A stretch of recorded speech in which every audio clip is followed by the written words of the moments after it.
देवता भी आके पूजा करे है। अब जो भगवान के सखा थे ना, वो आए, बराबर के हैं। ग्वाल बाल कहवे लगे, क्यों रे कन्हैया, हमने सुनियो है तू भगवान है, तेरे बाबा ने कही और सब ब्रजवासी कह रहे कि कन्हैया तो भगवान है। तो भैया का तू भगवान है? अरे भगवान जैसो तो हमें कछु दिखे ना, हमें तो हमारो मित्र ही दिखाई पड़े। पर भैया कन्हैया यदि तू भगवान है तो एक काम करे हो ना, तू अपने बैकुंठ के दर्शन हमें नहीं करावे गो। भगवान ने मना करी, अरे भैया बैकुंठ में जाके क्या करोगे, वृंदावन में ठीक है ना। भैया हम तो बैकुंठ का दर्शन जरूर करेंगे, एक बार बैकुंठ के तो दर्शन कराए दो। भगवान ने मना किया, देखो बैकुंठ में तुम्हें अच्छा नहीं लगेगा। ब्रजवासियों ने हट किया, चलो ठीक है नेत्र बंद करो। जैसे नेत्र बंद किए पहुंच गए बैकुंठ में। ये ठहरे ग्वाल बाल, जैसे वृंदावन में गायों के पीछे कारी कामर धोरी धूमर चटकल मटकल रंग गुलाबी हैं हियो हियो करते डोले, तो आदत पड़ी है बैकुंठ में भी वही उदम मचाई वे लगे। तो बैकुंठ में रहने वाले सेवकों ने डांट दिया है, ये बैकुंठ है, यहाँ उदम नहीं मचाया जाता इस प्रकार से। और बेचारे ग्वाल बाल कहाँ तक शांत रहे, इनका खेलना बंद कर दिया, बोलना बंद कर दिया, परेशान हो गए। ग्वाल बाल के बोले चलो कन्हैया से मिल के हमें। और जैसे भीतर जाने लगे तो रोक दिया द्वारपाल, हम कहाँ जा रहे हो? अरे बोले जा कहाँ रहे, हमारो कन्हैया यहाँ को राजा है, बातें मिलवे जा रहे हैं। बोले यहाँ कोई कन्हैया ना है, ये बैकुंठ है, बैकुंठाधिपति भगवान श्री लक्ष्मी नारायण विराजमान है यहाँ पर। ग्वाल बाल ने कह रही है भैया कन्हैया हमारे तो वृंदावन ही अच्छो है, या बैकुंठ में तो नेको अच्छो ना लगे। परेशान देखे भगवान ने पुनः इनको वृंदावन में पहुंचा दिया। भगवान ने पूछा बताओ बैकुंठ कैसा लगा? ब्रजवासियों ने एक स्वर में कहा भैया बैकुंठ तो नेको अच्छो ना लगे हमें। अरे भैया जो आनंद वृंदावन में है वो भला बैकुंठ में कहाँ है?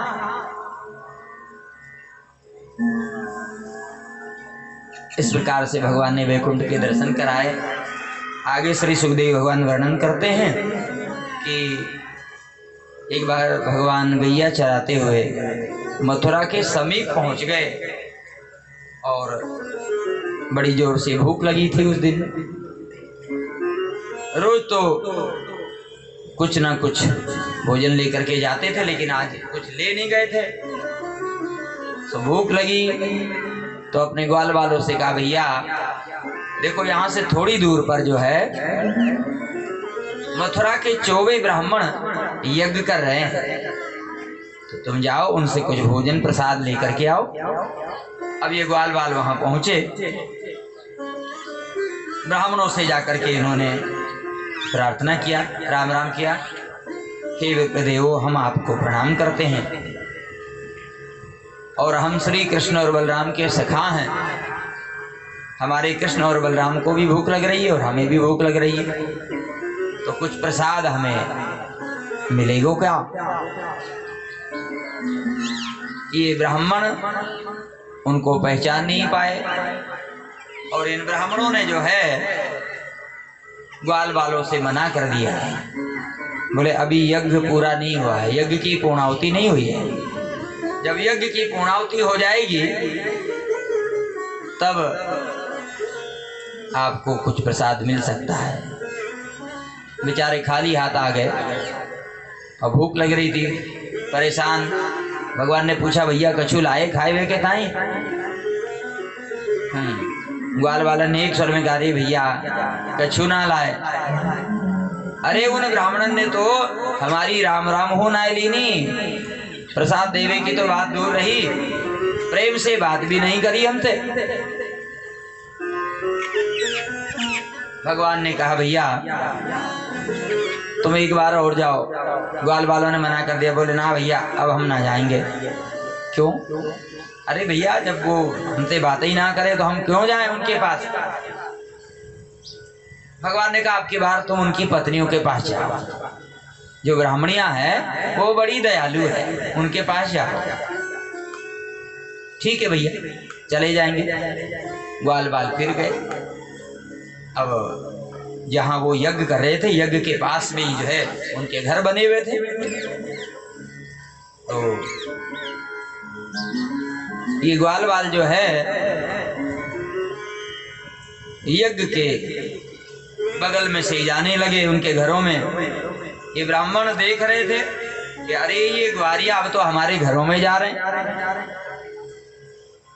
लेकिन अब उनको रोक भी नहीं सकते थे क्योंकि यज्ञ में बैठे हुए हैं, तो रोक भी नहीं सकते थे। सीधे घरों में पहुंच गए और जाकर के उन ब्राह्मणियों को प्रणाम किया, राम राम किया और उनसे निवेदन किया, माताओं हम कृष्ण और बलराम के सखा हैं, हमारे कृष्ण और बलराम को भूख लग रही है, हमें भी भूख लग रही है, तो कुछ भोजन प्रसाद मिले वो।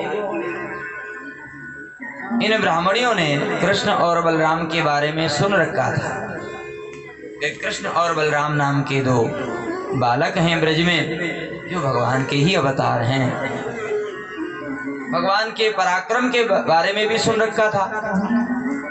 पूतना को मार दिया, कालिया नाग का मान मर्दन किया, इंद्र का मान मर्दन किया, ये सारी घटनाएं इनको मालूम थी, इन्होंने सुन रखा था। तो ये ब्राह्मणियां जो है प्रसन्न हो गई और तुरंत जो है इन्होंने भोजन प्रसाद तैयार किया। ब्राह्मणों ने तो ग्वाल बालों से बात भी नहीं किया था, लेकिन उन ब्राह्मणियों ने बड़े प्रेम से उनसे बात करी, तुरंत भोजन प्रसाद बनाया। कहा लालाओ आप नेक देर रुको, हम तुरंत प्रसाद बना के तैयार करें। माताओं के अंदर वात्सल्य होता है, ममता होती है, वात्सल्य होता है, और उस वात्सल्य के कारण जो है माताएं जल्दी मना नहीं करती है। खासकर बच्चों से तो मना करती ही नहीं है।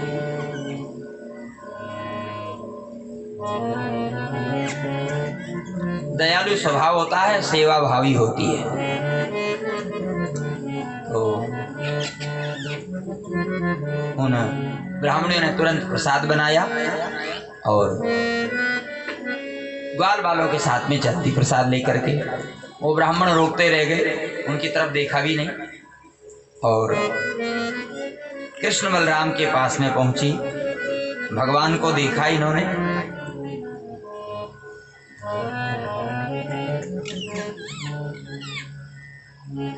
श्यामं हिरण्यपर्धिं वनमाल्यवरः धातु प्रवालनटवेशमनुव्रतांसि विन्यस्तहस्तमितरेण धुनानमाब्जं कर्णोत्पलालक कपोलमुखाब्जहासम्। भगवान का स्वरूप कैसा है, कैसे स्वरूप का दर्शन किया इन ब्राह्मणियों ने।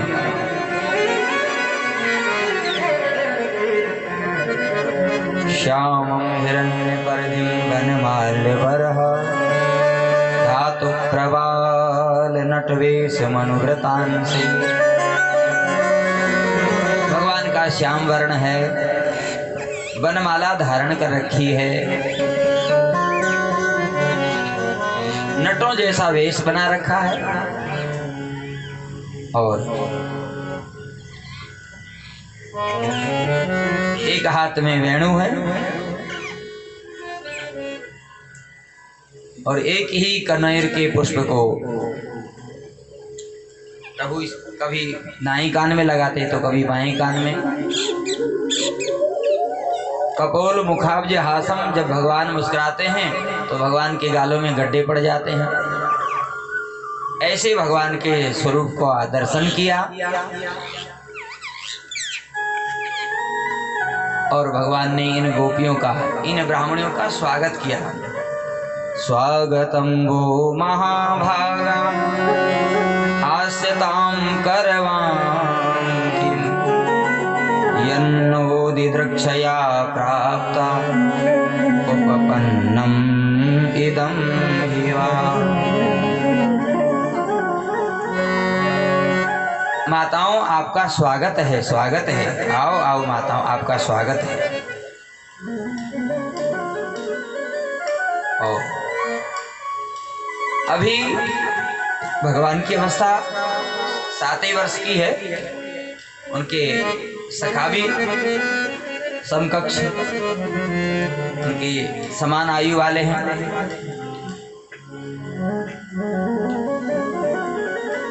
उन ब्राह्मणों ने कृष्ण बलराम को गोद में बिठा लिया और अपने हाथों से भोजन कराया। ग्वाल वालों को भी अपने हाथों से प्रसाद पवाया। ये विशेष बात है। हम भगवान की तो सेवा करते हैं,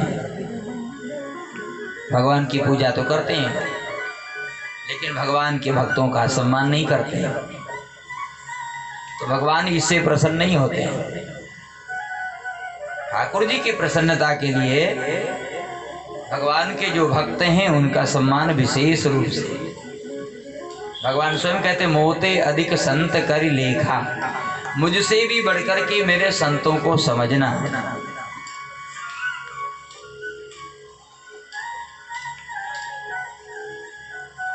बालक को यदि कोई टॉफी और कोई भी खिलौना आदि देता है तो बालक को तो प्रसन्नता होती ही है, लेकिन उस बालक के माता पिता को ज्यादा प्रसन्नता होती है। हमारे बालक को ये वस्तु दिया तो देने वाले से बड़ा प्रेम करते हैं, हमारे बालक से ये प्रेम करते हैं, स्वाभाविक ममता होती है, स्वाभाविक प्रेम होता है। ठीक इसी प्रकार से ठाकुर जी का भी स्वभाव है कि हम ठाकुर जी की सेवा करें, और यदि ठाकुर जी के जो भक्त हैं, संत हैं, उनकी सेवा यदि ना करें, उनका सम्मान ना करें, तो ठाकुर जी को प्रसन्नता नहीं होती है। कोई माता पिता का सम्मान करे और उनके बालक का अपमान कर दे तो माता पिता को अच्छा लगेगा? बिल्कुल नहीं अच्छा लगेगा।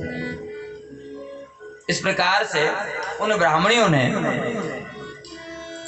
भगवान को तो भोजन कराए, कृष्ण बलराम को भोजन कराया, लेकिन साथ साथ में जो भगवान के सखा है ना, उनको भी उसी भाव से प्रसाद पवाया। और फिर भगवान ने कहा माताओं अब तुम सब अपने अपने घर को जाओ। उन ब्राह्मणियों ने कहा हे प्रभु, अब तो हमारा मन करता है कि हम आपके ही समीप में रहें, घर जाने की इच्छा बिल्कुल नहीं हो रही है। और दूसरी बात ये कि हमारे पति जो है ना, वो हमें घर में आने नहीं देंगे, क्योंकि हम उनकी आज्ञा का उल्लंघन करके आई हैं, तो वो हमें नहीं आने देंगे। भगवान ने कहा नहीं, तुम जाओ तो सही, अब वो तुमसे दुगना प्रेम करेंगे, अब वो तुमसे दुगना प्रेम करेंगे। ब्राह्मणियों की तो इच्छा बिल्कुल नहीं हो रही थी।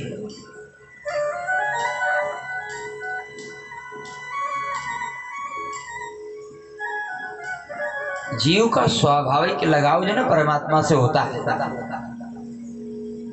जैसे जल की जो गति है वो नीचे की ओर है, कहीं पर भी बरसात होगी लेकिन वो जल बहता हुआ समुद्र में ही जाकर के मिलता है। जब तक वो जल समुद्र में नहीं मिलता है तब तक वो बहता ही रहता है, उसको शांति नहीं मिलती है। जैसे नदियों के माध्यम से बरसात होती है और बरसात का जल फिर नालों में इकट्ठा होकर के नालों के माध्यम से नदियों में जाके मिलता है, फिर वे नदियां उस जल को लेकर के बहती रहती है। कब तक? बोले जब तक समुद्र में नहीं मिल पाती है तब तक वो बहती ही रहती है, उन्हें शांति नहीं मिलती है।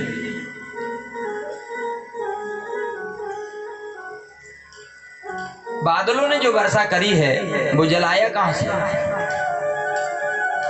समुद्र से ही तो आया।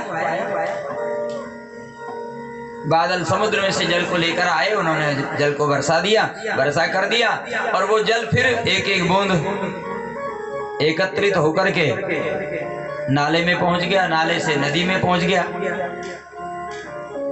और नदी के माध्यम से वापस जहां से आया वहीं समुद्र से आया और समुद्र में। तो जब तक वह समुद्र में नहीं पहुंचता तब तक उन्हें शांति नहीं मिलती। बोले इसी प्रकार से जब तक यह जीव परमात्मा से नहीं मिलता है ना, तब तक इस जीव को शांति नहीं मिलेगी। जिस दिन ये जीव भगवान से मिल जाएगा बस तब इसको पूर्ण शांति मिलेगी। और जब तक परमात्मा से नहीं मिलता है तब तक इसका चलना फिरना बंद होना वाला नहीं है, आवागमन लगा ही रहेगा। तो जो अपना होता है उससे स्वाभाविक लगाव होता है, जो अपना होता है उससे स्वाभाविक लगाव होता है। अपने अपने प्राण किसको प्रिय नहीं लगते हैं बताइए? अपने प्राण किसको प्रिय नहीं लगते हैं? कोई ऐसा व्यक्ति नहीं कि जिसको अपने प्राण प्रिय नहीं लगते हैं, सबको अपने प्राण प्रिय लगते हैं। अपने प्राणों से हर मनुष्य हर जीव प्रेम करता है। तो ये प्राण है क्या? प्राण प्राण के जीव सुख के सुख राम, राम प्राण प्रिय जीवन जी के। भगवान हमारे प्राणों के प्राण हैं। भगवान जो है ना हमारे प्राणों के प्राण हैं। हमारे अंदर जो प्राण है वो क्या है? वो ईश्वर अंश जीव अविनाशी, वो ईश्वर का अंश है। तो ईश्वर का अंश होने के कारण ईश्वर से जीव का स्वाभाविक लगाव होता है, होकर के रहेगा। आज नहीं है तो होकर आगे होकर के रहेगा। और जब तक वो अपने अंशी परमात्मा से नहीं मिलेगा ना तब तक इस जीव को शांति मिलने वाली भी नहीं है। तो भगवान से सब लोग प्रेम करते हैं प्राणों के रूप में, क्योंकि प्राण से सब लोग प्रेम करते हैं। प्राण सबको अच्छे लगते हैं, अपने अपने प्राण तो सभी को अच्छे लगते हैं। तो जो प्राण है ना वो क्या है? वही तो भगवान है। इसलिए भगवान से सबका स्वाभाविक लगाव होता है।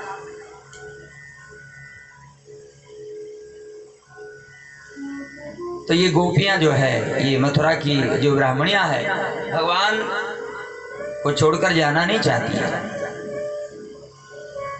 लेकिन भगवान ने इनसे कहा कि तुम सब अपने अपने घर को जाओ। भगवान के दर्शनों से पवित्र होकर के ये सभी ब्राह्मणियां अपने घरों में आई। तो यहाँ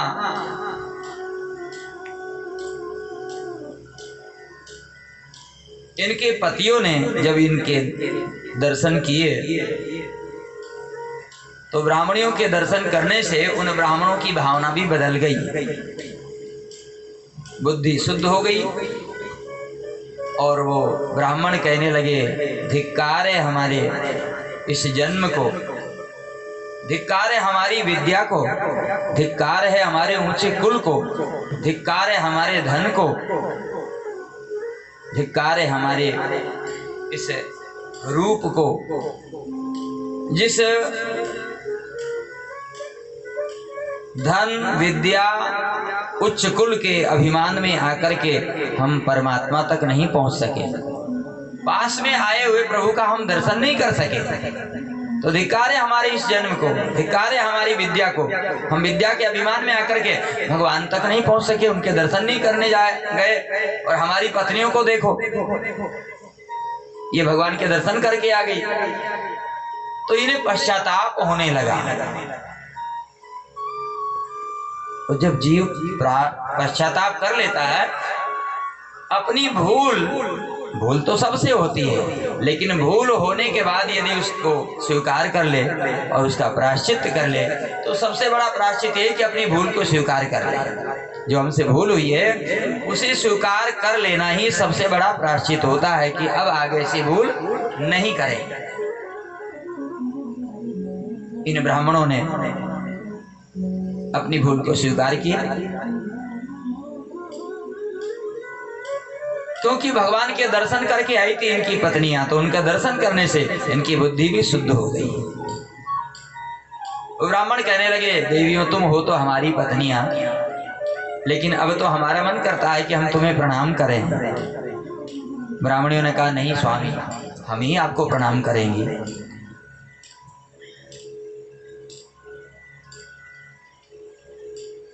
आगे श्री सुखदेव भगवान